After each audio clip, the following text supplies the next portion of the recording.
பணத்தை பரவலாக முதலீடு செய்வதன் அவசியம் என்ன பார்ப்போமா?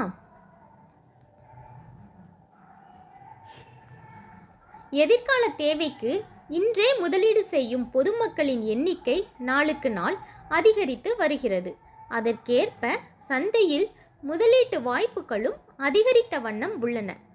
அஞ்சல் அலுவலக திட்டங்கள், எல்ஐசி, வங்கி முதலீடுகள் தான் பாதுகாப்பானவை என்றிருந்த மக்கள் பலரும் இன்றைய காலகட்டத்தில் மியூச்சுவல் ஃபண்ட், எஸ்ஐபி, தங்கப்பத்திர முதலீடு என பரவலாக முதலீடு செய்து வருகின்றனர். இந்நிலையில் பரவலாக முதலீடு செய்வதால் கிடைக்கும் பலன்களை பற்றி பார்ப்போம்.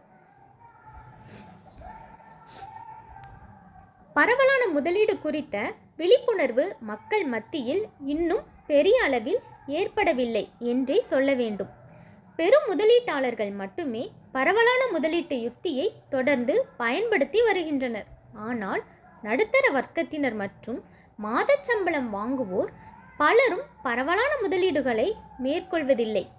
இதற்கு முக்கிய காரணம் அவர்களின் குறைவான வருமானம்தான். இருப்பினும் வீண் செலவுகளை கட்டுப்படுத்தி ஒரே முதலீட்டை மட்டும் நம்பி இருக்காமல் பல திட்டங்களில் முதலீடு செய்வது சிறந்த பொருளாதார யுக்தியாகும். பரவலான முதலீடு மற்றும் ஒருவர் தன்னிடம் இருக்கும் பணத்தை ஒரே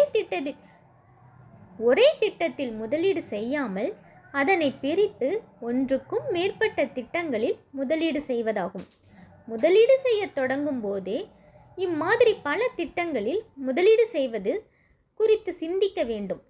புதிதாக முதலீடு செய்பவர்கள் பாதுகாப்பான அஞ்சல் அலுவலக திட்டங்களிலேயே முதலீடு செய்ய நினைப்பார்கள். இதில் தவறேதும் இல்லை. ஆனால் அஞ்சல்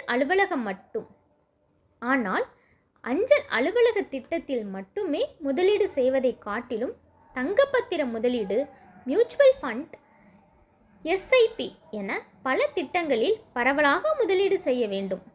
பரவலாக முதலீடு செய்யும் போது அவசர தேவைக்கு ஏதேனும் ஒரு திட்டத்தில் இருந்து பணம் எடுத்துக்கொண்டால் கூட மற்ற திட்டங்கள் எதிர்காலத்திற்கு உதவும்.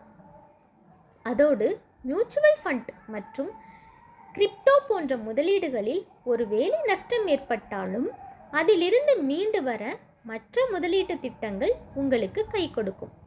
இனி வரும் காலங்களில் ஃபண்ட் திட்டங்கள் எப்போதும் லாபத்தை மட்டுமே தரும் என்பது சந்தேகம்தான்.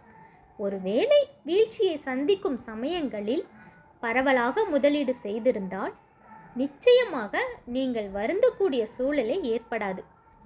இது நிதி சிக்கலில் விழுந்து விடாமல் உங்களை பாதுகாக்கும். உங்களிடம் ஒரே மொத்தமாக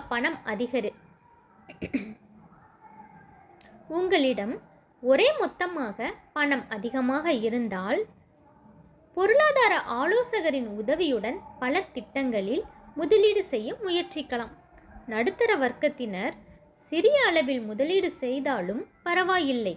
உங்களிடம் இருக்கும் பணத்தை பிரித்து சிறிய அளவிலேயே பரவலாக முதலீடு செய்யலாம். அஞ்சல் அலுவலகம், வங்கி மற்றும் எல்ஐசியில் சிறிய அளவில் முதலீடு செய்து